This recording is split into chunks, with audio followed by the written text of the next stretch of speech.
ಓಂ ಶಾಂತಿ. ಮುರಳಿಯ ದಿನಾಂಕ 29/7/2024।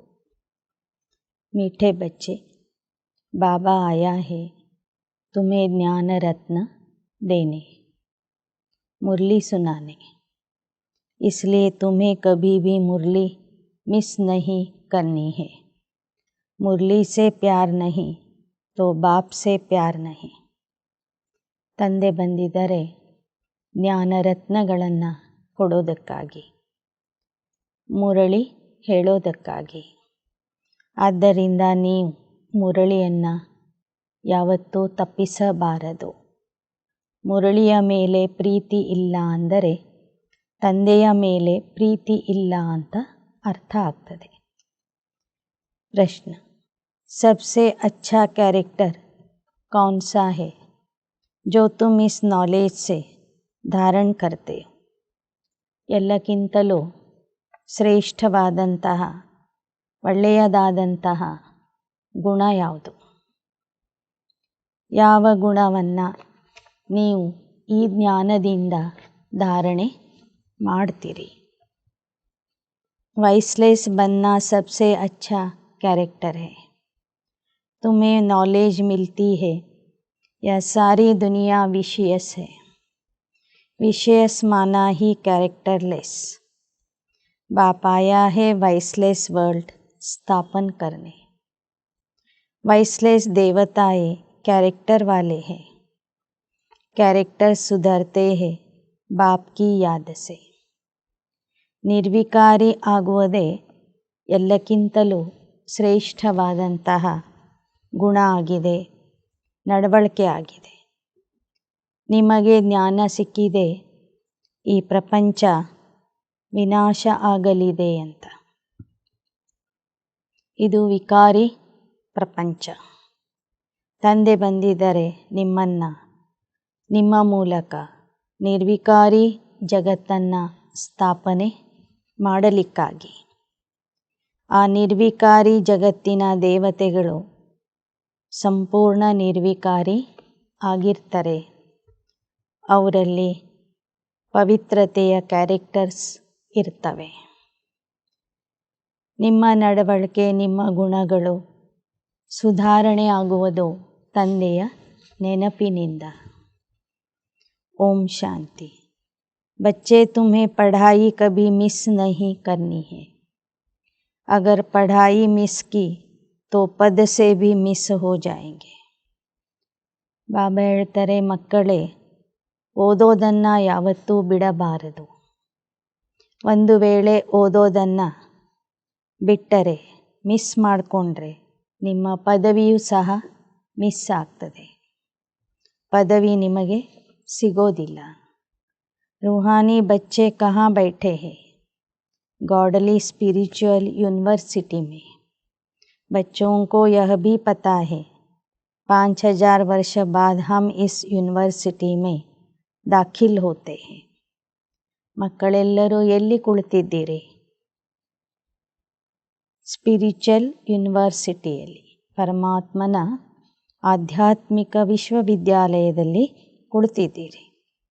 5000 ವರ್ಷಗಳ ಹಿಂದೆಯೂ ಸಹ ನೀವು ಈ ವಿಶ್ವವಿದ್ಯಾಲಯಕ್ಕೆ ಬಂದಿದ್ರಿ. ಈ ವಿಶ್ವವಿದ್ಯಾಲಯದ ವಿದ್ಯಾರ್ಥಿಯಾಗಿದ್ರಿ.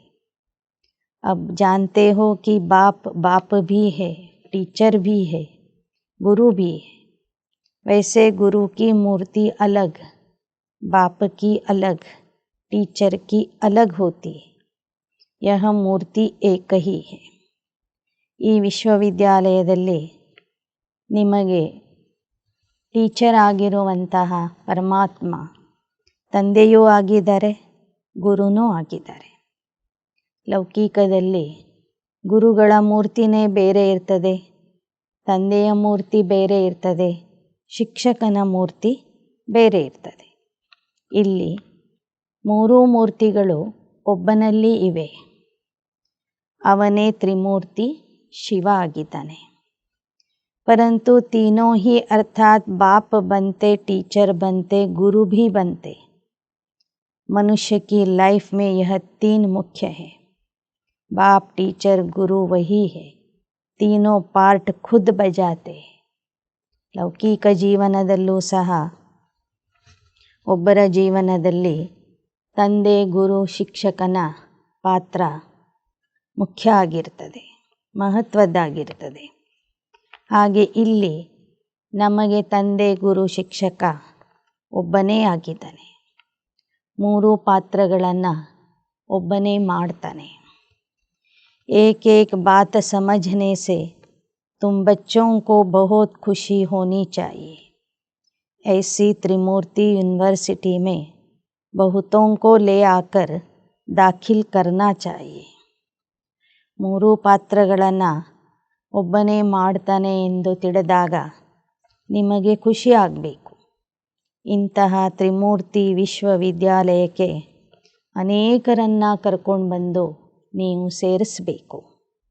जिस जिस यूनिवर्सिटी में पढ़ाई अच्छी होती है वहाँ पढ़ने वाले दूसरों को कहते इस यूनिवर्सिटी में पढ़ो. यहाँ नॉलेज अच्छी मिलती है और कैरेक्टर्स भी सुधरते हैं. ಯಾವ ವಿಶ್ವವಿದ್ಯಾಲಯದಲ್ಲಿ ಮಕ್ಕಳು ಓದ್ತಿರ್ತಾರೆ, ಲೌಕಿಕದಲ್ಲಿ ಒಂದು ವಿಶ್ವವಿದ್ಯಾಲಯ ಬಹಳ ಹೆಸರುವಾಸಿಯಾಗಿತ್ತು ಅಂದರೆ ಅಲ್ಲಿ ಓದುವಂಥ ಮಕ್ಕಳು ಅನೇಕರನ್ನು ಕರ್ಕೊಂಡು ಬಂದು ಆ ಯೂನಿವರ್ಸಿಟಿಯಲ್ಲಿ ಸೇರಿಸ್ತಾರೆ.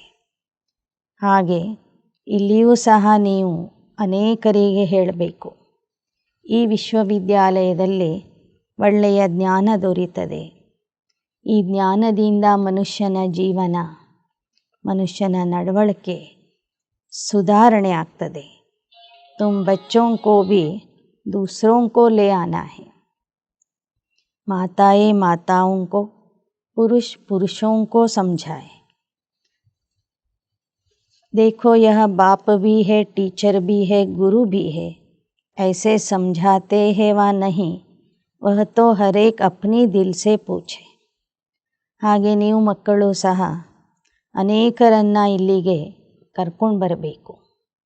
ಮಾತೆಯರು ಮಾತೆಯರನ್ನು ಜ್ಞಾನ ತಿಳಿಸಿ ಕರ್ಕೊಂಡು ಬರಬೇಕು. ಅಣ್ಣಂದಿರು ಅಣ್ಣಂದಿರಿಗೆ ಜ್ಞಾನ ತಿಳಿಸಿ ಕರ್ಕೊಂಡು ಬರಬೇಕು. ಈ ಥರ ನೀವು ಜನರಿಗೆ ಜ್ಞಾನ ಹೇಳ್ತಿದ್ದೀರಾ ಹೇಗೆ? ಇಲ್ಲಿ ಓದಿಸುವಂತಹ ಶಿಕ್ಷಕ ನಮಗೆ ತಂದೆ, ಗುರು, ಶಿಕ್ಷಕ ಆಗಿದ್ದಾನೆ ಅಂತ ನೀವು ಎಲ್ಲ ಮಿತ್ರ ಸಂಬಂಧಿಕರಿಗೆ ತಿಳಿಸ್ತಾ ಹೋಗಬೇಕು. कभी अपने मित्र संबंधियों सखियों को समझाते हैं कि यह सुप्रीम बाप है, सुप्रीम टीचर है, सुप्रीम गुरु है. बाप सुप्रीम देवता बनाने वाला है. बाप आप समान बाप नहीं बनाते लेकिन देवता बनाते हैं. ಎಂದಾದರೂ ನೀವು ನಿಮ್ಮ ಮಿತ್ರ ಸಂಬಂಧಿಕರು, ನಿಮ್ಮ ಸ್ನೇಹಿತರಿಗೆ ಈ ಮಾತನ್ನು ಹೇಳಿದ್ದೀರಾ? ಇಲ್ಲಿಯ ಶಿಕ್ಷಕ, ತಂದೆ, ಸದ್ಗುರು ಒಬ್ಬನೇ ಇದ್ದಾನೆ ಅಂಥೇಳಿ. ಆ ಪರಮ ತಂದೆ, ಸುಪ್ರೀಂ ತಂದೆ ಅನೇಕ ಆತ್ಮರನ್ನು ದೇವತಾ ಮಾಡ್ತಿದ್ದಾರೆ. ತಮ್ಮ ಸಮಾನ ಪರಮಾತ್ಮ ಮಾಡೋದಿಲ್ಲ, ಆದರೆ ಆತ್ಮರನ್ನು ದೇವತೆಗಳನ್ನಾಗಿ ಮಾಡ್ತಾನೆ. ಬಾಕಿ ಉನ್ಕಿ ಜೋ ಮಹಿಮಾ ಹೇ ಉಸ್ಮೇ ಆಪ್ ಸಮಾನ್ ಬನಾತೆ. बाप का काम है परवरिश करना, प्यार करना. ಪರಮಾತ್ಮ ತಂದೆ ಮಕ್ಕಳನ್ನು ಪರಮಾತ್ಮರನ್ನಾಗಿ ಮಾಡೋದಿಲ್ಲ, ಆದರೆ ತಮ್ಮ ಸಮಾನ ಗುಣಗಳನ್ನು ಧಾರಣೆ ಮಾಡಿಸ್ತಾನೆ. ತನ್ನ ಸಮಾನ ಮಹಿಮಾ ಯೋಗ್ಯರನ್ನಾಗಿ ಮಾಡ್ತಾನೆ. ತಂದೆಯಾಗಿ ಪಾಲನೆ ಕೊಡುವುದು ಅಂದ್ರೇ ಪ್ರೀತಿ ಮಾಡೋದಾಗಿದೆ. ऐसे बाप को जरूर याद करना है. उनकी भेंट और कोई से हो न सके. ಇಂತಹ ತಂದೆಗೆ ನೀವು ನಿರಂತರವಾಗಿ ನೆನಪು ಮಾಡಬೇಕು.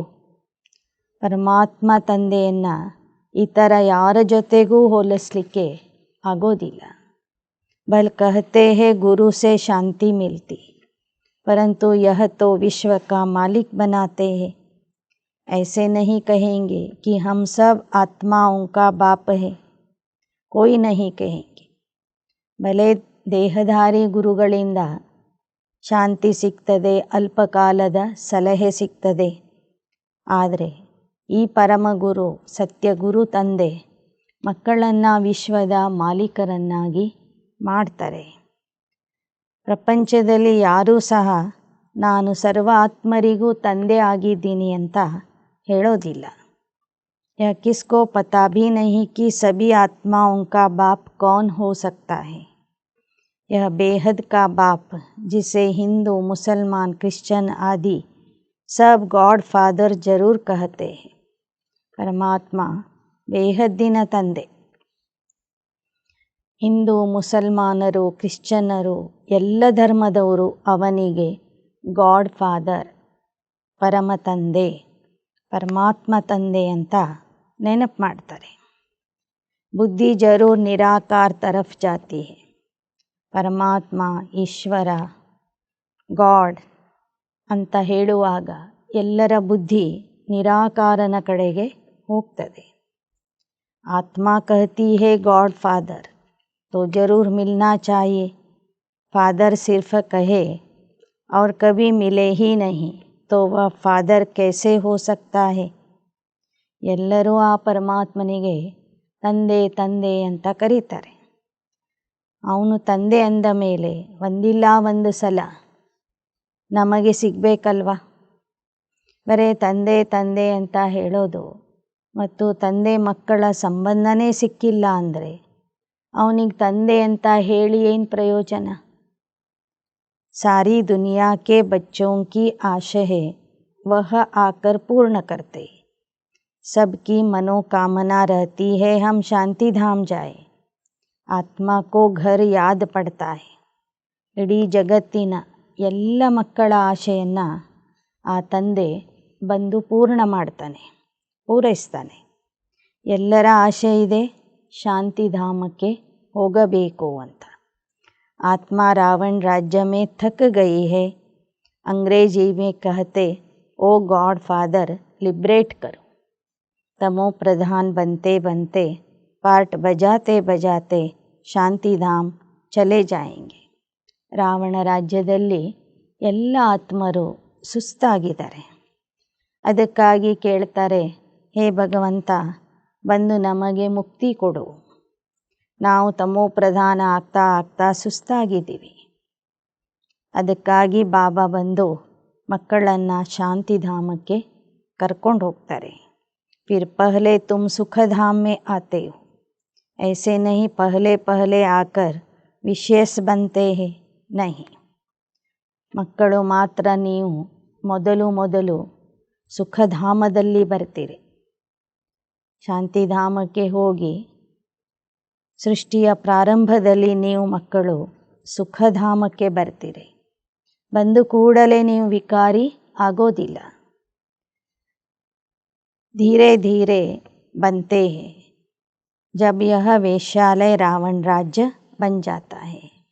2 ಯುಗಗಳಲ್ಲಿ ನೀವು ನಿರ್ವಿಕಾರಿಯಾಗಿರ್ತೀರಿ. ನಿಧಾನಕ್ಕೆ ರಾವಣ ರಾಜ್ಯದಲ್ಲಿ ಬಂದಾಗ ನೀವು ವಿಕಾರಿಗಳಾಗ್ತೀರಿ. ಈ ಕಲಿಯುಗ ಅಂತೂ ಸಂಪೂರ್ಣ ವೇಶ್ಯಾಲಯ, ರಾವಣ ರಾಜ್ಯ, ರೌರವ ನರ್ಕ ಆಗಿದೆ. भारत में व इस दुनिया में कितने शास्त्र, कितनी पढ़ाई की पुस्तकें हैं, यह सब खत्म हो जाएंगे. ಭಕ್ತಿ ಮಾರ್ಗದಲ್ಲಿ, ಅದರಲ್ಲೂ ಭಾರತ ದೇಶದಲ್ಲಿ ಎಷ್ಟೊಂದು ಶಾಸ್ತ್ರಗಳು, ಎಷ್ಟೊಂದು ಪುಸ್ತಕಗಳು, ಎಷ್ಟೊಂದು ಗ್ರಂಥಗಳನ್ನು ರಚನೆ ಮಾಡಿದ್ದಾರೆ. ಆ ಎಲ್ಲ ಪುಸ್ತಕಗಳು ಕೊನೆಗೆ ಖತಮ್ ಆಗ್ತವೆ, ವಿನಾಶ ಆಗ್ತವೆ. बाप तुमको जो सौगात देते हैं वह कभी जलने वाली नहीं है. यह है धारण करने की बात. जो काम की चीज़ नहीं होती उसको जलाया जाता है. ज्ञान कोई शास्त्र नहीं जो जलाया जाए. तुमको नॉलेज मिलती है जिससे तुम 21 जन्म पद पाते हो. ಬಾಬಾ ನಿಮಗೆ ಜ್ಞಾನದ ಉಡುಗೊರೆಯನ್ನು ಕೊಡ್ತಾ ಇದ್ದಾರೆ. ನಿಮ್ಮನ್ನು ಪವಿತ್ರ ನಿರ್ವಿಕಾರಿಯನ್ನಾಗಿ ಮಾಡ್ತಾರೆ. ಇದನ್ನು ಸುಡೋದಕ್ಕೆ ಆಗೋದಿಲ್ಲ. ಜ್ಞಾನ ಅಂದರೆ ಯಾವುದೇ ಶಾಸ್ತ್ರ ಅಲ್ಲ, ಸ್ಥೂಲವಾದ ವಸ್ತು ಅಲ್ಲ, ಅದನ್ನು ಸುಡೋದಕ್ಕೂ ಆಗೋದಿಲ್ಲ. ಈ ಅವಿನಾಶಿ ಜ್ಞಾನದಿಂದ ನೀವು 21 ಜನ್ಮಗಳ ಶ್ರೇಷ್ಠವಾದಂತಹ ಪದವಿಯನ್ನು ಪಡ್ಕೊಳ್ತೀರಿ.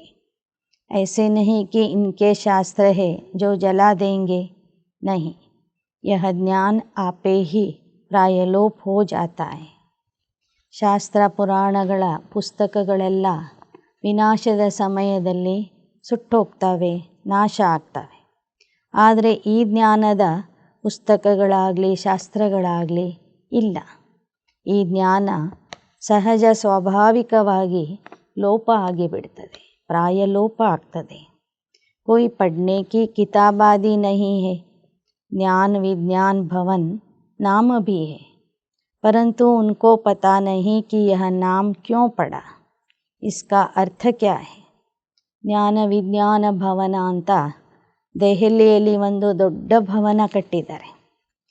ಆದರೆ ಆ ಭವನಕ್ಕೆ ಜ್ಞಾನ ವಿಜ್ಞಾನ ಭವನ ಅಂತ ಯಾಕೆ ಹೆಸರು ಕೊಟ್ಟರು, ಯಾಕೆ ಆ ರೀತಿಯಲ್ಲಿ ಹೆಸರು ಕೊಟ್ಟಿದ್ದಾರೆ ಅನ್ನುವ ಅರ್ಥ ವಿಚಾರ ಯಾರಿಗೂ ಗೊತ್ತಿಲ್ಲ. ಜ್ಞಾನ ವಿಜ್ಞಾನ ಕಿ ಮಹಿಮಾ ಕಿತನಿ ಭಾರಿ ಹೈ. ज्ञान अर्थात सृष्टि चक्र की नॉलेज जो अभी तुम धारणा करते हो. विज्ञान माना शांति धाम, ज्ञान से भी तुम परे जाते हो. ಜ್ಞಾನ ವಿಜ್ಞಾನದ ಸರಿಯಾದ ಅರ್ಥ ನಿಮಗೀಗ ತಿಳಿತದೆ. ಜ್ಞಾನ ಅಂದರೆ ಸೃಷ್ಟಿ ಚಕ್ರದ ಜ್ಞಾನ, ಅದನ್ನು ನೀವು ಧಾರಣೆ ಮಾಡ್ಕೊಳ್ತೀರಿ. ವಿಜ್ಞಾನ ಅಂದರೆ ಯೋಗ, ಅದರಿಂದ ನೀವು ಶಾಂತಿಧಾಮಕ್ಕೆ ಹೋಗ್ತೀರಿ. ज्ञान में पढ़ाई के आधार से फिर तुम राज्य करते हो. तुम समझते हो हम आत्माओं को बाप आकर पढ़ाते हैं. ಜ್ಞಾನದ ಆಧಾರದಿಂದ ಭವಿಷ್ಯದಲ್ಲಿ ನೀವು ರಾಜ್ಯ ಅಧಿಕಾರಿಗಳಾಗ್ತೀರಿ, ರಾಜ್ಯ ಆಳ್ತೀರಿ. ಅಂತಹ ಒಂದು ರಾಜ್ಯವನ್ನು ಪ್ರಾಪ್ತಿ ಮಾಡಿಸೋದಕ್ಕಾಗಿಯೇ ಪರಮಾತ್ಮ ಬಂದು ನಮಗೆ ಓದಿಸ್ತಾ ಇದ್ದಾರೆ. नहीं तो भगवान वाच्य गुम हो जाए.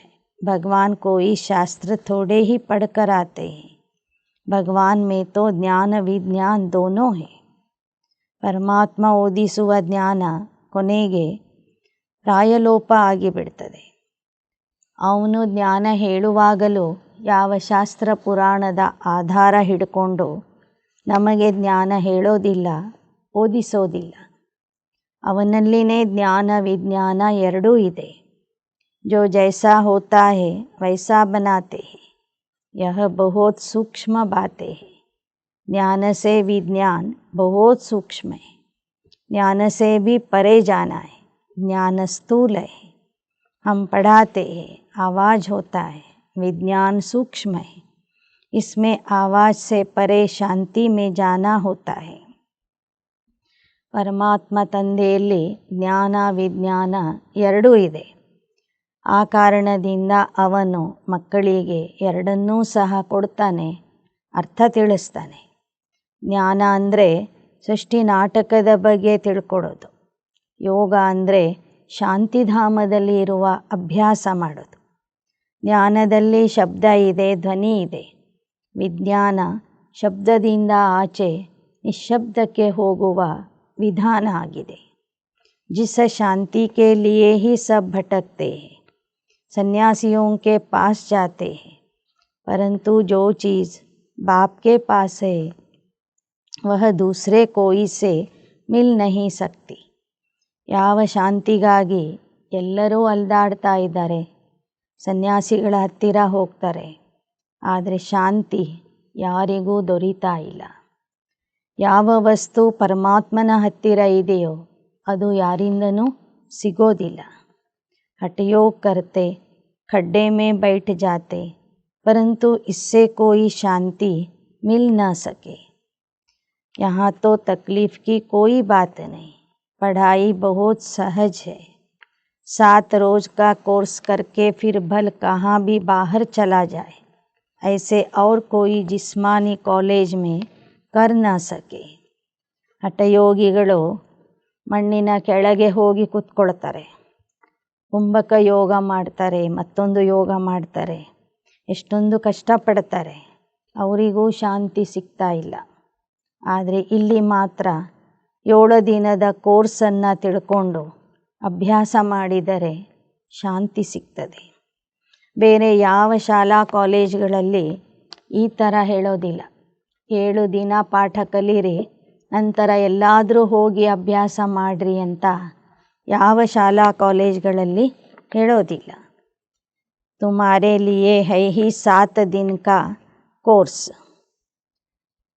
बुद्धियों कहाँ न कहाँ चला जाता है, तुम तो भट्टी में पड़े हो, कोई की शक्ल नहीं देखते थे, कोई से बात नहीं करते थे, बाहर भी नहीं निकलते थे, तपस्या के लिए सागर के कंठे पर जाकर बैठते थे, याद में. ಇಲ್ಲಿ ಇರೋದೇ 7 ದಿನದ ಕೋರ್ಸು. ಆ ಕೋರ್ಸ್ ಕೇಳುವಾಗ ಮೊದಲು ಕೋರ್ಸ್ ಕೇಳುವಂಥವರು ಮಾತಾಡ್ತಿರಲಿಲ್ಲ, ಮೌನವಾಗಿ ಇರ್ತಿದ್ರು, ಭಟ್ಟಿಯಲ್ಲಿ ಕೂಡ್ತಿದ್ರು, ಯಾರ ಮುಖನೂ ನೋಡ್ತಿರಲಿಲ್ಲ. ಅಷ್ಟೊಂದು ನಿಯಮಬದ್ಧವಾಗಿ ಕೋರ್ಸ್ ಹೇಳುವಂಥವರು ಅದೇ ಸ್ಥಿತಿಯಲ್ಲಿ ಇದ್ದು ಹೇಳ್ತಿದ್ರು, ಕೇಳೋರು ಸಹ ಅದೇ ಸ್ಥಿತಿಯಲ್ಲಿ ಇದ್ದು ಕೋರ್ಸನ್ನು ಕೇಳ್ತಿದ್ರು.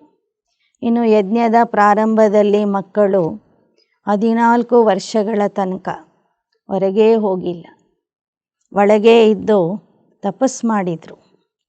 ಜಾಸ್ತಿ ಅಂದರೆ ಸಮುದ್ರ ಕಿನಾರೆಗೆ ಹೋಗಿ ಅಲ್ಲಿ ಕುಳಿತು ಯೋಗ ಮಾಡ್ತಿದ್ರು. उस समय यह चक्र नहीं समझा था, यह पढ़ाई नहीं समझते थे. पहले तो बाबा से योग चाहिए, बाप का परिचय चाहिए, फिर पीछे टीचर चाहिए. पहले तो बाप के साथ कैसे योग लगाए यह सीखना पड़े, क्योंकि यह बाप है अशरीरी, दूसरे तो कोई मानते ही नहीं. ಆ ಸಮಯದಲ್ಲಿ ಶಿವಬಾಬಾ ಕೇವಲ ತಮ್ಮ ಪರಿಚಯ ಮತ್ತು ಆತ್ಮದ ಪರಿಚಯ ಕೊಟ್ಟಿದ್ದರು. ಸೃಷ್ಟಿ ಚಕ್ರದ ಜ್ಞಾನ ವಿಸ್ತಾರವಾಗಿ ಹೇಳಿರಲಿಲ್ಲ. ಯೋಗನೇ ಮಾಡ್ತಿದ್ರು ಬಂದವರೆಲ್ಲರೂ. ನಂತರ ಬಾಬಾ ನಿಧಾನಕ್ಕೆ ಒಂದೊಂದೇ ವಿಚಾರ ಹೇಳಲಿಕ್ಕೆ ಶುರು ಮಾಡಿದರು. कहते हैं गॉड फादर ओमिनी प्रेजेंट, बस सर्वव्यापी का ज्ञान ही चला आता है. अभी तुम्हारी बुद्धि में वह बात नहीं है, तुम तो स्टूडेंट हो. बाप कहते अपना धंधा आदि भी भल करो, परंतु क्लास जरूर पढ़ो. ನಂತರ ನಿಧಾನಕ್ಕೆ ಬಾಬಾ ಒಂದೊಂದೇ ವಿಚಾರ ಹೇಳ್ತಾ ಇವತ್ತು ಮಕ್ಕಳಿಗೆ ಬಾಬಾ ಎಲ್ಲ ವಿಷಯಗಳನ್ನು ತಿಳಿಸಿಕೊಟ್ಟಿದ್ದಾರೆ. ಈಗ ಬಾಬಾ ಹೇಳ್ತಾರೆ, ನಿಮ್ಮ ಉದ್ಯೋಗ ವ್ಯಾಪಾರನೂ ಮಾಡಿರಿ, ಆದರೆ ಪ್ರತಿದಿನ 1 ಗಂಟೆ ಈ ವಿದ್ಯೆಯನ್ನು ಕಲೀರಿ. गृहस्थ व्यवहार में भल रहो. अगर कहते स्कूल में नहीं जाना है तो फिर बाप भी क्या करे. अरे भगवान पढ़ाते हैं, भगवान भगवती बनाने. भगवान वाच मैं तुमको राजाओं का राजा बनाता हूँ. ನಾನು ಉಚಿತವಾಗಿ ನಿಮಗೆ ಪಾಠ ಹೇಳ್ತಿದ್ದೀನಿ, ಆದರೆ ಮಕ್ಕಳೇ ನಮಗೆ ಸಮಯ ಇಲ್ಲ, ನಾವು ಶಾಲೆಗೆ ಬರೋದಿಲ್ಲ ಅಂತ ಹೇಳಿದರೆ ನಾನೇನೂ ಮಾಡಲಿಕ್ಕಾಗಲ್ಲ ಅಂತಾರೆ ಬಾಬಾ. ಸ್ವಯಂ ಪರಮಾತ್ಮ ಓದಿಸ್ತಾ ಇದ್ದಾನೆ ನಿಮಗೆ ಲಕ್ಷ್ಮೀನಾರಾಯಣರನ್ನಾಗಿ ಮಾಡಲಿಕ್ಕೆ, ರಾಜರನ್ನಾಗಿ ಮಾಡಲಿಕ್ಕೆ. ಅಂದ ಮೇಲೆ ನೀವು ಆ ಭಗವಂತನಿಂದ ರಾಜಯೋಗ ಯಾಕೆ ಕಲಿಬಾರ್ದು? तो क्या भगवान से राजयोग नहीं सीखेंगे? ऐसे कौन ठहर सकेंगे? इसलिए ही तुम्हारा भागना हुआ. विष से बचने के लिए भागे, तुम आकर भट्टी में पड़े. जो कोई देख न सके, मिल न सके, कोई को देखते ही नहीं थे. ಆದರೆ ಯಜ್ಞದ ಆದಿಯಲ್ಲಿ ಬಂದಂಥ ಮಕ್ಕಳಿಗೆ ಪರಮಾತ್ಮನ ಪರಿಚಯ ಸಿಕ್ಕಿತ್ತು, ಜ್ಞಾನದ ಮಹತ್ವ ಅವ್ರು ತಿಳ್ಕೊಂಡ್ರು, ರಾಜಯೋಗದ ಮಹತ್ವ ತಿಳ್ಕೊಂಡ್ರು, ಪವಿತ್ರತೆಯ ಮಹತ್ವ ತಿಳ್ಕೊಂಡ್ರು.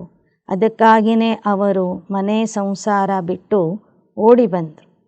ಬಾಬನ ಯಜ್ಞದಲ್ಲಿ ಅರ್ಪಣೆಯಾದರು. ಅವ್ರು ಯಾರ ಮುಖನೂ ನೋಡ್ತಿರಲಿಲ್ಲ, ಯಾರ ಜೊತೆಗೆ ಭೇಟಿ ಮಾಡ್ತಿರಲಿಲ್ಲ.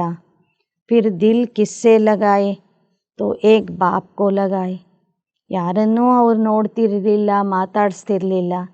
ತಮ್ಮ ಮನಸ್ಸನ್ನು ಸಂಪೂರ್ಣವಾಗಿ ಬಾಬನಿಗೆ ಕೊಟ್ಟಿದ್ದರು. यह बच्चों को निश्चय भी है कि भगवान पढ़ाते हैं, फिर भी बहाना करते हैं, बीमारी है, यह काम है. ಆದರೆ ಇತ್ತೀಚಿನ ಮಕ್ಕಳಿಗೆ ಭಲೆ ನಿಶ್ಚಯ ಇದೆ, ಇದನ್ನು ಪರಮಾತ್ಮ ಓದಿಸ್ತಾನೆ ಅಂಥೇಳಿ, ಆದರೆ ಓದೋದಕ್ಕೆ ನೆಪಗಳನ್ನು ಹೇಳ್ತಾರೆ. ಕಾಯಿಲೆ ಇದೆ, ಅದಾಗಿದೆ, ಇದಾಗಿದೆ ಅಂತ ಕಾರಣಗಳನ್ನು ಹೇಳ್ತಾರೆ. बाप तो बहुत शिफ्ट दे सकते. आजकल स्कूल में शिफ्ट बहुत देते. यहाँ कोई जास्ती पढ़ाई तो है नहीं, सिर्फ अल्फ और बे को समझने के लिए बुद्धि अच्छी चाहिए. ಬಾಬಾ ಹೇಳ್ತಾರೆ, ನಮ್ಮ ಕ್ಲಾಸಿನ ಸಮಯಕ್ಕೆ ಜನರಿಗೆ ಬರೋದಕ್ಕಾಗಲ್ಲ ಅಂದರೆ ಅವ್ರಿಗೆ ಬೇರೆ ಸಮಯ ಕೊಡ್ಬೋದು, ಬೇರೆ ಶಿಫ್ಟ್ ಕೊಡ್ಬೋದು. ಹೇಗೆ ಶಾಲೆಗಳಲ್ಲಿನೂ ಕೆಲವು ಶಾಲೆಗಳು ರಾತ್ರಿ ನಡೀತವೆ, ನೈಟ್ ಸ್ಕೂಲ್ ಇರ್ತವೆ. ಕೆಲವು ಶಾಲೆಗಳು ಮಧ್ಯಾಹ್ನದಿಂದ ರಾತ್ರಿವರೆಗಿರ್ತವೆ. ಕೆಲವು ಶಾಲೆಗಳು ಬೆಳಗ್ಗೆ 7ರಿಂದ 12 ಗಂಟೆ ತನಕ ಇರ್ತವೆ. ಹೇಗೆ ಅಲ್ಲಿ ಶಾಲಾ ಕಾಲೇಜ್ಗಳಲ್ಲಿಯೂ ಸಹ ಶಿಫ್ಟ್ ಮಾಡ್ತಾರೆ. ಅವರವರ ಅನುಕೂಲತೆಯ ಅನುಸಾರವಾಗಿ ಮಕ್ಕಳು ಶಾಲೆಗೆ ಬಂದು ಓದ್ತಾರೆ. ಹಾಗೆ ಬಾಬೋರ್ ಮನೆಯಲ್ಲೂ ಸಹ ಬಾಬಾ ಹೇಳ್ತಾರೆ, ಶಿಫ್ಟ್ ಮಾಡಿ ನೀವು ಬೇರೆ ಬೇರೆ ಸಮಯದಲ್ಲಿ ಮುರಳಿ ಕ್ಲಾಸನ್ನು ಮಾಡಬಹುದು. ಯಾಕೆಂದರೆ ಇದು ಒಂದೇ ಗಂಟೆಯ ಅಭ್ಯಾಸ. ಇಲ್ಲಿ 7 ಗಂಟೆ 8 ಗಂಟೆ ಬಂದು ಕೂಡುವಂಥ ಅವಶ್ಯಕತೆ ಇಲ್ಲ. ಸಿರ್ಫ ಅಲ್ಫ और बे को समझना है और याद करना है. अल्फ और बे यह याद करो, सभी को बताओ. त्रिमूर्ति तो बहुत बनाते हैं, परंतु ऊपर में शिव बाबा दिखलाते नहीं. ಎಲ್ಲರಿಗೂ ಒಂದೇ ಒಂದು ಸಂದೇಶ ತಿಳಿಸ್ರಿ, ಪರಮಾತ್ಮ ಮತ್ತು ಆಸ್ತಿ. ಪರಮಾತ್ಮನನ್ನು ನೆನಪು ಮಾಡಿರಿ, ಆಗ ಆಸ್ತಿ ನಿಮ್ಮದಾಗ್ತದೆ. ಲೌಕಿಕದಲ್ಲೂ ಸಹ ತ್ರಿಮೂರ್ತಿಯ ಚಿತ್ರಗಳನ್ನು ಮಾಡಿದ್ದಾರೆ, ಆದರೆ ಮೇಲೆ ನಿರಾಕಾರ ಶಿವನಿಗೆ ತೋರಿಸಿಲ್ಲ. यह थोड़े ही समझते हैं कि गीता का भगवान शिव है, जिस द्वारा यह नॉलेज लेकर विष्णु बनते हैं. ತ್ರಿಮೂರ್ತಿಗಳ ರಚಯಿತ ಯಾರು ಅಂತಲೂ ಜನರಿಗೆ ಗೊತ್ತಿಲ್ಲ. ಎರಡನೇದು, ಗೀತೆಯ ಭಗವಂತ ನಿರಾಕಾರ ಶಿವ ಪರಮಾತ್ಮ ಆಗಿದ್ದಾನೆ ಅಂತಲೂ ಗೊತ್ತಿಲ್ಲ. ವಾಸ್ತವಿಕವಾಗಿ ಗೀತಾ ಜ್ಞಾನ ಕೊಡೋನು ನಿರಾಕಾರ ಪರಮಾತ್ಮ ಶಿವನಾಗಿದ್ದಾನೆ. ಅವನು ಯಾರಿಗೆ ಗೀತಾ ಜ್ಞಾನ ಕೊಡ್ತಾನೆ ಆ ವ್ಯಕ್ತಿ ಸತ್ಯಯುಗದಲ್ಲಿ ಪ್ರಥಮ ನಾರಾಯಣ ಅಥವಾ ಪ್ರಥಮ ಶ್ರೀಕೃಷ್ಣ ಆಗ್ತಾನೆ. ಈ ವಿಚಾರ ಯಾರಿಗೂ ಗೊತ್ತಿಲ್ಲ ಅಂತ ಹೇಳ್ತಾರೆ ಬಾಬಾ. ಅಭಿ ಯಹ ಹೈ ಬಹುತ್ ಜನ್ಮೋಂ ಕೆ ಅಂತ್ಯ ಕಾ ಜನ್ಮ, कितने सहज समझानी है. किताब आदि तो कुछ भी हाथ में नहीं, सिर्फ एक बैठ हो, उसमें भी सिर्फ त्रिमूर्ति का चित्र हो, जिस पर समझाना है कि बाप कैसे ब्रह्मा द्वारा पढ़ाई पढ़ाकर ವಿಷ್ಣು ಸಮಾನ್ ಬನಾತೆ. ಈಗ ಬಾಬಾ ಹೇಳ್ತಾರೆ, ನಿಮ್ಮದು ಇದು ಕೊನೆಯ ಜನ್ಮ ಆಗಿದೆ. ಇಲ್ಲಿ ನೀವು ಪುಸ್ತಕಗಳನ್ನು ಹಿಡ್ಕೊಂಡು ಜ್ಞಾನ ಹೇಳಬಾರ್ದು. ನೀವು ಬ್ಯಾಡ್ಜಿನ ಮೂಲಕನೂ ಜ್ಞಾನ ತಿಳಿಸಬಹುದು. ಆ ಬ್ಯಾಡ್ಜಿನಲ್ಲಿ ಕೇವಲ ತ್ರಿಮೂರ್ತಿಯ ಚಿತ್ರ ಇರಬೇಕು. ಆ ಚಿತ್ರದ ಮೂಲಕ ನೀವು ತಿಳಿಸಬೇಕು ಹೇಗೆ ನಿರಾಕಾರ ತಂದೆ ಬ್ರಹ್ಮಾರವರ ಮೂಲಕ ನಮಗೆ ಓದಿಸಿ ವಿಷ್ಣು ಸಮಾನ ಮಾಡ್ತಾರೆ ಅಂತ. ಕೈ ಸಮಜ್ತೆ ಹೇ ಹಮ್ ರಾಧೆ ಜೈಸಾ ಬನೆ, कलश तो माताओं को मिलता है, गोया राधे के बहुत जन्मों के अंत्य में उनको कलश मिलता है. ಕೆಲವರಿಗೆ ಕೃಷ್ಣ ಆಗಲಿಕ್ಕೆ ಇಷ್ಟ ಇಲ್ಲ, ನಾರಾಯಣ ಆಗಲಿಕ್ಕೂ ಇಷ್ಟ ಇಲ್ಲ. ಹೇಳ್ತಾರೆ ನಾವು ರಾಧೆ ಆಗಬೇಕು ಅಂತ. ಬಾಬಾ ಹೇಳ್ತಾರೆ, ನಾನು ಸಂಗಮ ಯುಗದಲ್ಲಿ ಮಾತೆಯರ ತಲೆಯ ಮೇಲೆ ಜ್ಞಾನ ಕಲಶ ಕೊಟ್ಟಿದ್ದೀನಿ. ರಾಧೆ ಆದವರೇ ಕೊನೆಯ ಜನ್ಮದಲ್ಲಿ ಜಗದಂಬ ಸರಸ್ವತಿ ಆಗಿರ್ತಾರೆ. ಅವರ ತಲೆಯ ಮೇಲೆ ನಾನು ಜ್ಞಾನದ ಕಲಶ ಇಟ್ಟಿದ್ದೀನಿ. यह राज भी सिर्फ तुम जानते हो. तुम्हारे पास सेंटर पर कितने आते हैं? कोई तो एक रोज आते, फिर 4 रोज नहीं. तो पूछना चाहिए, इतने रोज तुम क्या करते थे? बाप को याद करते थे? सुदर्शन चक्र फिराते थे? जो बहुत देरी से आते हैं उनसे लिख कर भी पूछना चाहिए. ಕೆಲವರು 1 ದಿನ ಬರ್ತಾರೆ, ಮತ್ತೆ 4 ದಿನ ಬರೋದಿಲ್ಲ, ಮತ್ತೆ ಬರ್ತಾರೆ, ಮತ್ತೆ 8 ದಿನ ಬರೋದಿಲ್ಲ. ಅಂಥವ್ರಿಗೆ ಕ್ಲಾಸಿಗೆ ಬಂದಾಗ ಕೇಳಬೇಕು, ಇಷ್ಟು ದಿನ ನೀವೇನು ಮಾಡ್ತಿದ್ರಿ? ಮನೆಯಲ್ಲಿ ಇದ್ದಾಗ ಪರಮಾತ್ಮನ ನೆನಪು ಮಾಡ್ತಿದ್ರಾ? ಸುದರ್ಶನ ಚಕ್ರದ ನೆನಪು ನಿಮ್ಮಲ್ಲಿ ಇತ್ತಾ? ಈ ಥರ ತಡವಾಗಿ ಬರೋರ್ಗೂ ಸಹ ನೀವು ಪ್ರಶ್ನೆ ಕೇಳಬೇಕು. कई बदली होकर जाते हैं, फिर भी कोई सेंटर का तो ज़रूर है. उनको मंत्र मिला हुआ है, बाप को याद करना और चक्र को फिराना. बाप ने तो बहुत सहज बात बताई है. अक्षर ही 2 है, मन मना भव. मुझे याद करो, वर्षे को याद करो. इसमें सारा चक्र आ जाता है. ಕೆಲವರು ಟ್ರಾನ್ಸ್ಫರ್ ಆಗಿ ಬೇರೆ ಊರಿಗೆ ಹೋಗ್ತಾರೆ. ಅಲ್ಲಿಯೂ ಸಹ ಸೇವಾ ಕೇಂದ್ರ ಇರ್ತದೆ. ಅಲ್ಲಿ ಹೋಗಿ ಅವರು ಅಭ್ಯಾಸ ಮಾಡಬೇಕು. ಎಲ್ಲಿಯೇ ಹೋದರೂ ಸಹ ಬಾಬಾ ಕೊಟ್ಟಂಥ ಈ ಅಕ್ಷರಗಳನ್ನು ನೆನ್ಪಿಟ್ಕೋಬೇಕು. 1 ಮನ್ಮನಾಭವ, 2ನೇದು ಮಧ್ಯಾಜೀಭವ.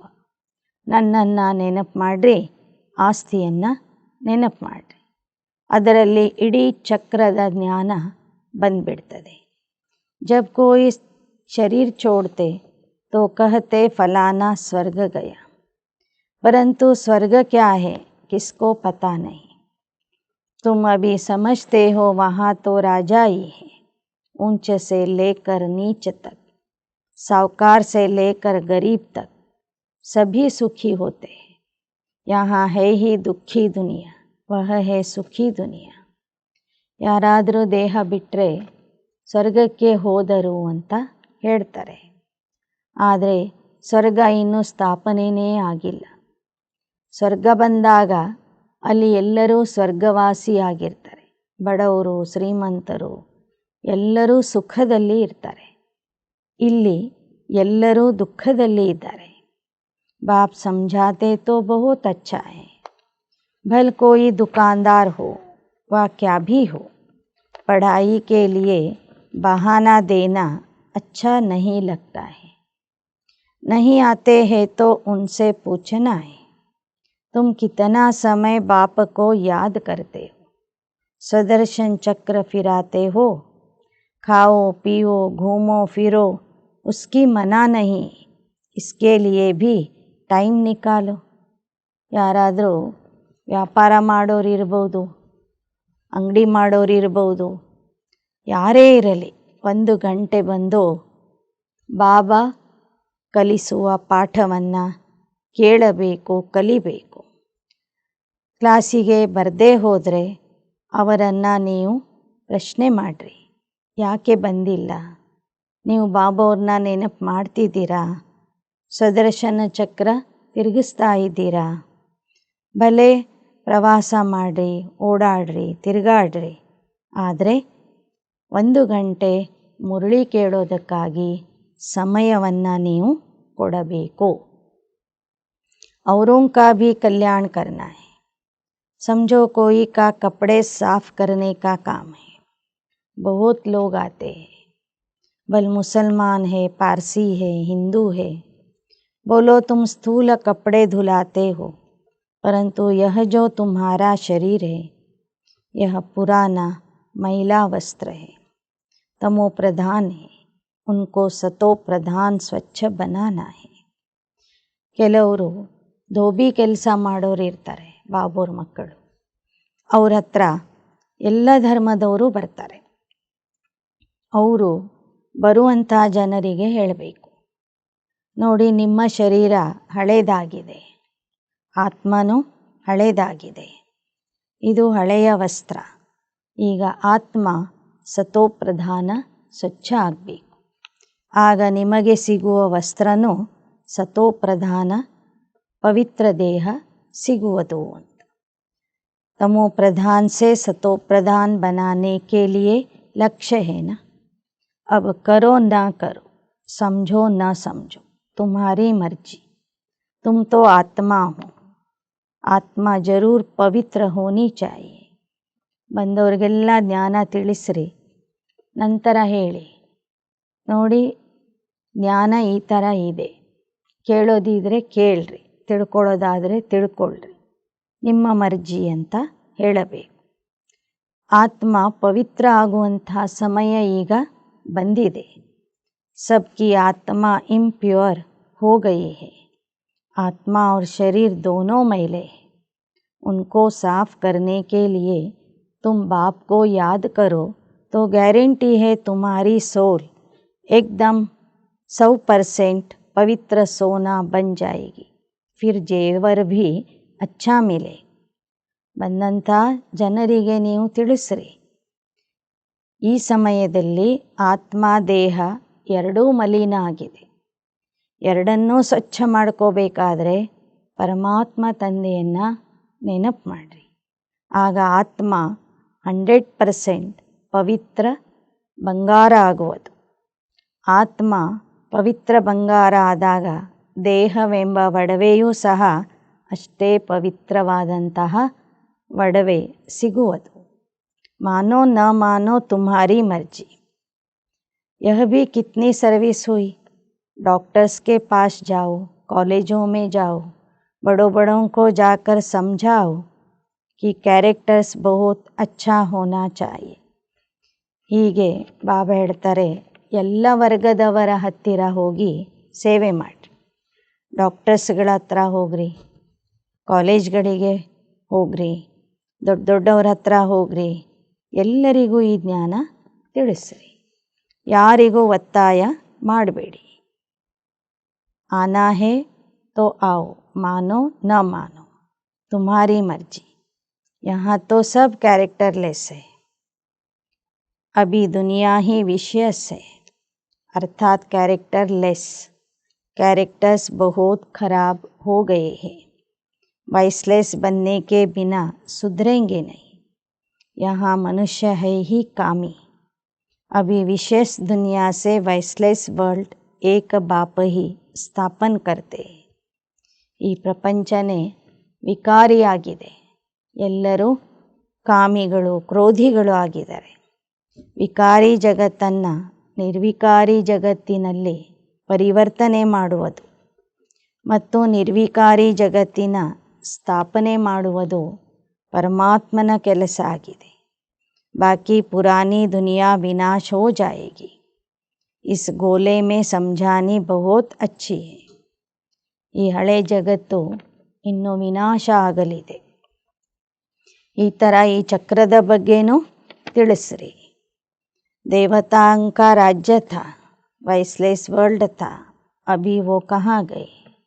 ಪ್ರಶ್ನೆ ಮಾಡಿರಿ, ಈ ಭಾರತದಲ್ಲಿ ದೇವತೆಗಳ ರಾಜ್ಯ ಇತ್ತು, ಅವರೆಲ್ಲಿ ಹೋದರು ಈಗ? ಆತ್ಮ ತೋ ವಿನಾಶ ಹೋತಿ ನಹಿ, ಏಕ್ ಶರೀರ್ छोड़ दूसरा लेती है. देवताओं ने भी 84 जन्म लिए हैं. अभी तुम सयाने बने हो. ಆ ದೇವತೆಗಳು ಎಲ್ಲೂ ಹೋಗಿಲ್ಲ. ಅವರ ಆತ್ಮ ಅಂತೂ ಇವತ್ತಿಗೂ ಇದೆ. ಆತ್ಮ ವಿನಾಶ ಆಗೋದಿಲ್ಲ. ಅವರೇ ದೇಹಗಳನ್ನು ಬದಲಾಯಿಸ್ತಾ ಈಗ ಕೊನೆ ಕಾಲದಲ್ಲಿ ಸಾಧಾರಣ ಮನುಷ್ಯರಾಗಿದ್ದಾರೆ ಅಂತ ತಿಳಿಸ್ರಿ. आगे तुमको भी पता नहीं था. अभी यह पुरानी दुनिया कितनी गंदी है तुम फील करते हो. ಮೊದಲು ದೇವತೆಗಳ 84 ಜನ್ಮಗಳ ಕಥೆ ನಿಮಗೂ ಗೊತ್ತಿರಲಿಲ್ಲ. ಈಗ ನಿಮಗೆ ತಿಳಿದಿದೆ. ಅದನ್ನು ನೀವು ಜನರಿಗೆ ತಿಳಿಸ್ರಿ. ಈಗ ಈ ಹಳೆ ಪ್ರಪಂಚ ಎಷ್ಟು ಹೊಲಸಾಗಿದೆ ನಿಮಗೀಗ ಅನುಭವ ಆಗ್ತಿದೆ. वहाँ तो है ही पवित्र दुनिया। यह पवित्र दुनिया न होने के कारण अपने पर देवता के बदले हिंदू नाम रख दिया है। हिंदुस्तान में रहने वाले हिंदू कह देते। अभी तुम इस चक्र को समझ गए हो। ಈ ಜಗತ್ತು ಯಾವಾಗ ಅಪವಿತ್ರ ಆಗ್ತದೆ, ದೇವತೆಗಳು ಸಹ ಅಪವಿತ್ರ ಆಗ್ತಾರೆ, ಆಗ ತಮಗೆ ತಾವು ದೇವತೆಗಳು ಅಂತ ಹೇಳ್ಕೊಳ್ಳೋದಿಲ್ಲ, ಹಿಂದೂಗಳು ಅಂತ ಹೇಳ್ಕೊತಾರೆ. ಹಿಂದೂಸ್ತಾನದಲ್ಲಿ ಇರುವಂಥವರು ಹಿಂದೂಗಳು ಅಂತ ದೇವತಾ ಧರ್ಮಕ್ಕೆ ದ್ವಾಪರ ಯುಗದಿಂದ ಹಿಂದೂ ಧರ್ಮ ಅಂತ ಹೆಸರು ಬರ್ತದೆ. ಈ ಚಕ್ರದ ವಿಚಾರ ನಿಮಗೀಗ ಸ್ಪಷ್ಟವಾಗಿ ಅರ್ಥ ಆಗಿದೆ. बाप कहते मुख्य मुख्य अक्षर ನೋಟ್ करते जाओ फिर सुनाओ. ಜನರಿಗೆ ಜ್ಞಾನ ತಿಳಿಸುವಾಗ ಮುಖ್ಯವಾದಂತಹ ಅಕ್ಷರಗಳನ್ನು ಶಬ್ದಗಳನ್ನು ನೋಟ್ ಮಾಡಿಕೊಳ್ಳ್ರಿ, ನಂತರ ತಿಳಿಸ್ತಾ ಹೋಗ್ರಿ. बोलो मैं तो गीता का ज्ञान सुनाता हूँ, यह गीता का ही युग है, 4 युग है, यह सब जानते हैं, यह लीप युग है. ಜನರಿಗೆ ಹೇಳ್ರಿ, ನಾವು ನಿಮಗೆ ಸತ್ಯಗೀತಾ ಜ್ಞಾನ ಹೇಳ್ತಿದ್ದೀವಿ. ಇದು ಗೀತಾ ಯುಗ ನಡೆದಿದೆ, ಇದು ಗುಪ್ತ ಯುಗ ಆಗಿದೆ. ಸಂಗಮ್ ಕಾ ಕಿಸ್ಕೋ ಪತಾ ನಹಿ, ತುಮ್ ಜಾನ್ತೆ ಹೋ ಯಹ ಪುರುಷೋತ್ತಮ್ ಸಂಗಮ್ ಯುಗ ಹೈ. ಸಂಗಮ ಯುಗದ ಪರಿಚಯ ಯಾರಿಗೂ ಗೊತ್ತಿಲ್ಲ, ನಿಮಗೆ ಮಾತ್ರ ಗೊತ್ತಿದೆ ಇದು ಪುರುಷೋತ್ತಮ ಸಂಗಮ ಯುಗ ಆಗಿದೆ ಅಂತ. मनुष्य शिव जयंती मनाते, परंतु वह कब आए क्या किया यह जानते नहीं. ಮನುಷ್ಯರು ಶಿವ ಜಯಂತಿಯನ್ನು ಆಚರಿಸ್ತಾರೆ, ಆದರೆ ಆ ಪರಮಾತ್ಮ ಶಿವ ಯಾವಾಗ ಬರ್ತಾನೆ, ಏನು ಮಾಡ್ತಾನೆ ಒಂದು ಗೊತ್ತಿಲ್ಲ. ಶಿವ ಜಯಂತಿ के बाद कृष्ण जयंती, फिर राम जयंती. जगत अम्बा जगत पिता की जयंती तो कोई मनाते नहीं. ಶಿವ ಜಯಂತಿಯ ನಂತರ ಕೃಷ್ಣ ಜಯಂತಿ ಬರ್ತದೆ, ನಂತರ ರಾಮ ಜಯಂತಿ ಬರ್ತದೆ. ಆದರೆ ಸಂಗಮ ಯುಗದ ಜಗದಂಬಾ ಸರಸ್ವತಿ ಮತ್ತು ಜಗತ್ಪಿತ ಬ್ರಹ್ಮನ ಜಯಂತಿ ಯಾರೂ ಮಾಡೋದಿಲ್ಲ. ಯಾಕೆ ಅಂದರೆ ಅವರು ಗುಪ್ತವಾಗಿ ಇದ್ದಾರೆ, ಗುಪ್ತ ಪುರುಷಾರ್ಥ ಮಾಡ್ತಾರೆ. सब नंबरवार आते हैं ना, अभी तुमको यह सारी नॉलेज मिलती है. ಸೃಷ್ಟಿಯ ಕೊನೆಗೆ ಜಗದಂಬಾ ಸರಸ್ವತಿ ಮತ್ತು ಬ್ರಹ್ಮಾರವರ ಪಾತ್ರ ನಡೀತದೆ. ಈ ಎಲ್ಲ ರೀತಿಯ ಜ್ಞಾನ ನಿಮಗೀಗ ಸಿಕ್ಕಿದೆ. अच्छा मीठे मीठे सिक्की लदे बच्चों प्रति मात पिता बाप दादा का याद प्यार और गुड मॉर्निंग. रूहानी बाप के रूहानी बच्चों को नमस्ते. रूहानी बच्चों की रूहानी बाप दादा को याद प्यार गुड मॉर्निंग और नमस्ते नमस्ते नमस्ते. ಧಾರಣೆಗಾಗಿ ಮುಖ್ಯಾಂಶಗಳು. ನಮ್ಮ ತಂದೆ ಪರಮ ತಂದೆ, ಪರಮ ಶಿಕ್ಷಕ, ಪರಮ ಸದ್ಗುರು ಆಗಿದ್ದಾರೆ. ಈ ಮಾತನ್ನು ಎಲ್ಲರಿಗೂ ತಿಳಿಸಬೇಕು. ತಂದೆ ಮತ್ತು ಆಸ್ತಿಯ ಬಗ್ಗೆನೇ ಈ ವಿದ್ಯಾಭ್ಯಾಸ ಇದೆ. हमारा बाप सुप्रीम टीचर सुप्रीम सद्गुरु है. यह बात सबको सुनानी है. अल्फ और बे की पढ़ाई पढ़नी है. ತಂದೆ ಹಾಗೂ ಆಸ್ತಿಯ ಬಗ್ಗೆ ಇರುವ ಈ ವಿದ್ಯಾಭ್ಯಾಸ, ಈ ವಿದ್ಯೆಯನ್ನು ನಾವು ಕಲಿಬೇಕು ಮತ್ತು ಜನರಿಗೂ ಕಲಿಸಬೇಕು. यह पढ़ाई पढ़नी है, पढ़ानी है. ಎರಡನೇದು, ज्ञान का अर्थ सृष्टि चक्र की नॉलेज को धारण कर स्वदर्शन चक्रधारी बनना है. और विज्ञान अर्थात आवाज़ से परे शांति में जाना है. 7 रोज का कोर्स लेकर फिर कहाँ भी रहते पढ़ाई करनी है. ಜ್ಞಾನ ಅಂದರೆ ಸೃಷ್ಟಿಚಕ್ರದ ಜ್ಞಾನವನ್ನು ಧಾರಣೆ ಮಾಡಿಕೊಂಡು ಸ್ವದರ್ಶನ ಚಕ್ರಧಾರಿ ಆಗುವುದಾಗಿದೆ. ವಿಜ್ಞಾನ ಅಂದರೆ ಶಬ್ದದಿಂದ ದೂರ ಆಗಿ ನಿಶ್ಶಬ್ದ ಅಂದರೆ ಶಾಂತಿಯ ಅನುಭವ ಮಾಡುವುದಾಗಿದೆ. 7 ದಿನದ ಕೋರ್ಸನ್ನು ಕೇಳಿ ನಂತರ ಎಲ್ಲಿಯೇ ಹೋದರೂ ಸಹ ಈ ಅಭ್ಯಾಸವನ್ನು ಮಾಡಬಹುದಾಗಿದೆ. 7 ದಿನದ ಕೋರ್ಸ್ ತಿಳ್ಕೊಂಡ್ಮೇಲೆ ಯಾವುದೇ ಸ್ಥಳಕ್ಕೆ ನೀವು ಹೋದ್ರೂ ಅಲ್ಲಿ ಹೋಗಿ ನೀವು ಇದನ್ನು ಅಭ್ಯಾಸ ಮಾಡಬಹುದು, ಓದಬಹುದು. वरदान: सेवा में मान शान के कच्चे फल को त्याग सदा प्रसन्न चित्त रहने वाले ಅಭಿಮಾನ ಮುಕ್ತ ಭವ. ಸೇವೆಯಿಂದ ಸಿಗುವ ಸ್ಥಾನ ಮಾನ ಸನ್ಮಾನದ ಕಚ್ಚಾ ಫಲವನ್ನು ತ್ಯಾಗ ಮಾಡಿ ಪ್ರಸನ್ನಚಿತ್ತ ಆಗುವಂತಹ ಅಭಿಮಾನ ಮುಕ್ತ ಭವ. ಸೇವೆಯಿಂದ ಸಿಗುವ ಸ್ಥಾನ ಮಾನ ಗೌರವ ಸನ್ಮಾನದ ಕಚ್ಚಾ ಫಲವನ್ನು ತ್ಯಾಗ ಮಾಡಿ ಸದಾ ಪ್ರಸನ್ನಚಿತ್ತ ಆಗಿರುವಂತಹ अभिमान मुक्त आत्मा भव. रॉयल रूप की इच्छा का स्वरूप नाम मान और शान है.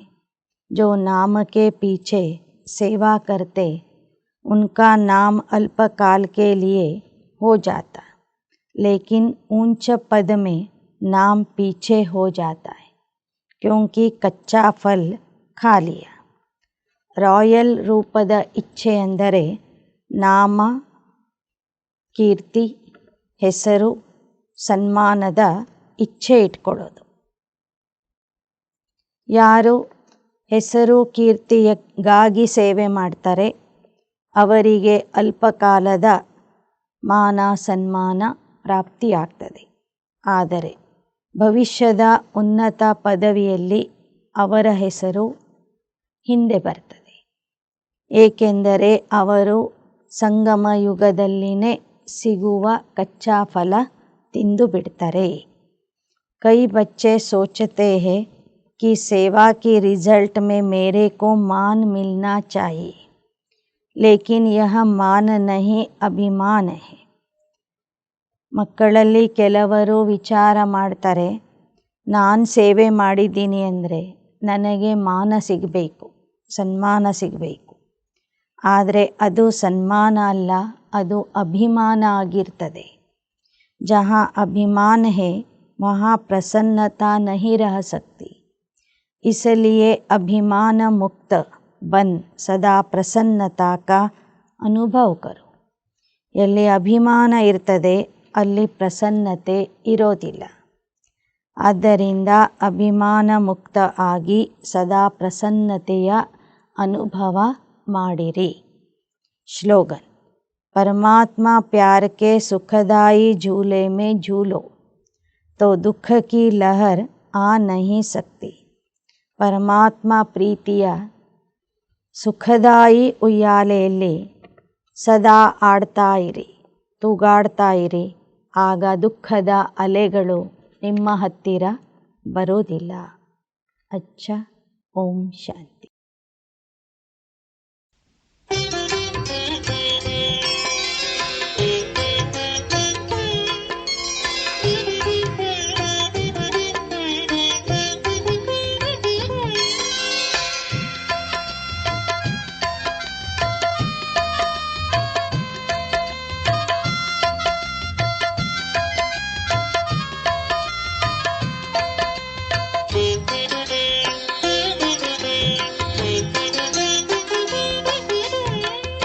ಮನ ಅರಳಿದೆ ಬಾಬಾ ತನು ನಗುತ್ತಿದೆ, ಮನ ಅರಳಿದೆ ಬಾಬಾ ತನು ನಗುತ್ತಿದೆ.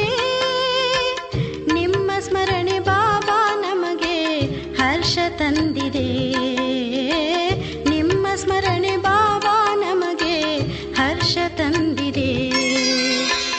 ಮನ ಅರಳಿದೆ ಬಾಬಾ ತನು ನಗುತ್ತಿದೆ, ಮನ ಅರಳಿದೆ ಬಾಬಾ ತನು ನಗುತ್ತಿದೆ.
ಚಮತ್ಕಾರ ಮಾಡಿ ಮನದಲ್ಲಿ ನೀನು ನೆಲೆಸಿದೆ ಬಾಬಾ. ಚಮತ್ಕಾರ ಮಾಡಿ ಮನದಲ್ಲಿ ನೀನು ನೆಲೆಸಿದೆ ಬಾಬಾ. ಅತೀಂದ್ರಿಯ ಸುಖದಲ್ಲಿ ಮನ ಮುಳುಗಿ ತೇಲಾಡಿದೆ ಬಾಬಾ. ಅತೀಂದ್ರಿಯ ಸುಖದಲ್ಲಿ ಮನ ಮುಳುಗಿ ತೇಲಾಡಿದೆ ಬಾಬಾ. ನಿಮ್ಮ ಉಪಕಾರವನೆಂದು ಮರೆಯಲಾರೆನು ಬಾಬಾ. ನಿಮ್ಮ ಉಪಕಾರವನೆಂದು ಮರೆಯಲಾರೆನು ಬಾಬಾ. ನಿಮ್ಮ ಸ್ಮರಣೆ ಬಾಬಾ ಆನಂದ ತಂದಿದೆ. ನಿಮ್ಮ ಸ್ಮರಣೆ ಬಾಬಾ ಪರಮಾನಂದ ತಂದಿದೆ. ಮನ ಅರಳಿದೆ ಬಾಬಾ, ತನು ನಗುತ್ತಿದೆ. ಮನ ಅರಳಿದೆ ಬಾಬಾ, ತನು ನಗುತ್ತಿದೆ. ನಿಮ್ಮ ಸ್ಮರಣೆ ಬಾಬಾ ನಮಗೆ ಹರ್ಷ ತಂದಿದೆ. ನಿಮ್ಮ ಸ್ಮರಣೆ ಬಾಬಾ ನಮಗೆ ಹರ್ಷ ತಂದಿದೆ. ಮನ ಅರಳಿದೆ ಬಾಬಾ, ತನು ನಗುತ್ತಿದೆ. ಮನ ಅರಳಿದೆ ಬಾಬಾ, ತನು ನಗುತ್ತಿದೆ.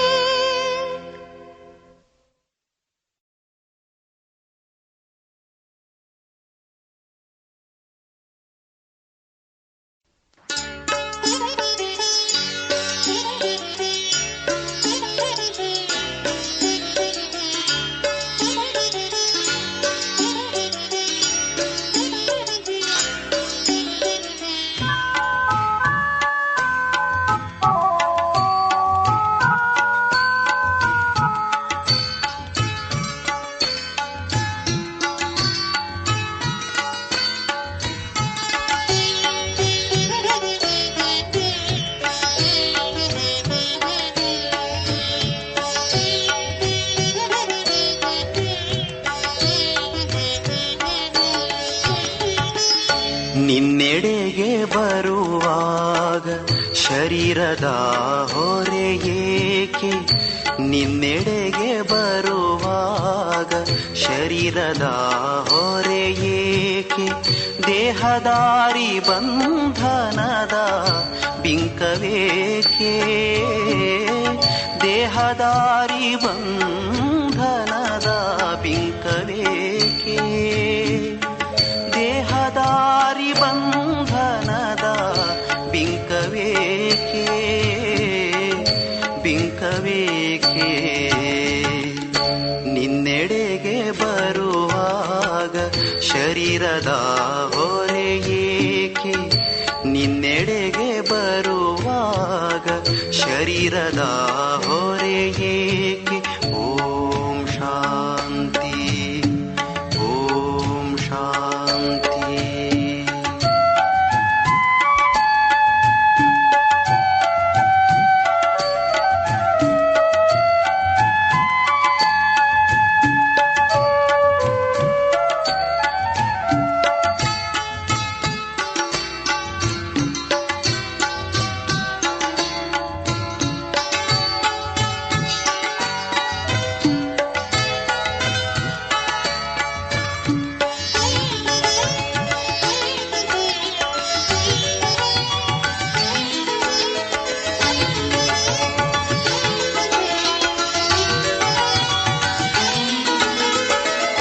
ನೀನೆ ಬಂದಿರುವಾಗ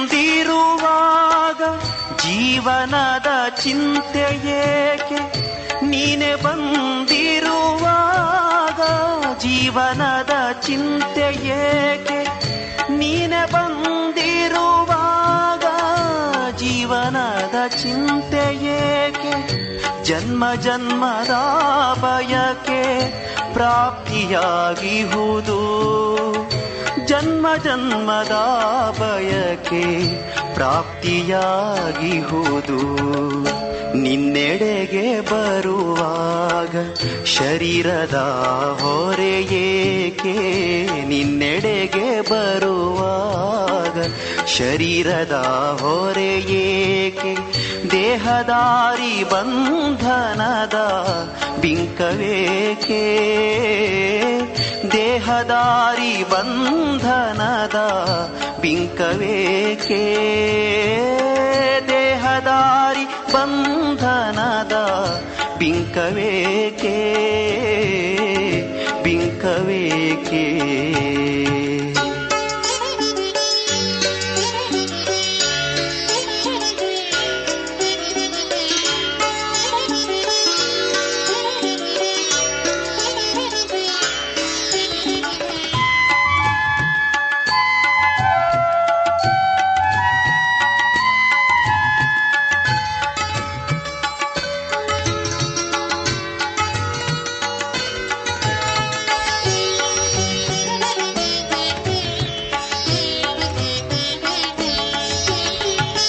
ಕಲ್ಪ ಕಲ್ಪ ನಿನ್ನಿಂದ ರಾಜಯೋಗವ ಕಲಿತೆ, ಕಲ್ಪ ಕಲ್ಪ ನಿನ್ನಿಂದ ರಾಜಯೋಗವ ಕಲಿತೆ, ಕಲ್ಪ ಕಲ್ಪ ನಿನ್ನಿಂದ ರಾಜಯೋಗವ ಕಲಿತೆ, ಪಾವನಾತ್ಮನಾನಾದೆ ಹೂವಿನಂತೆ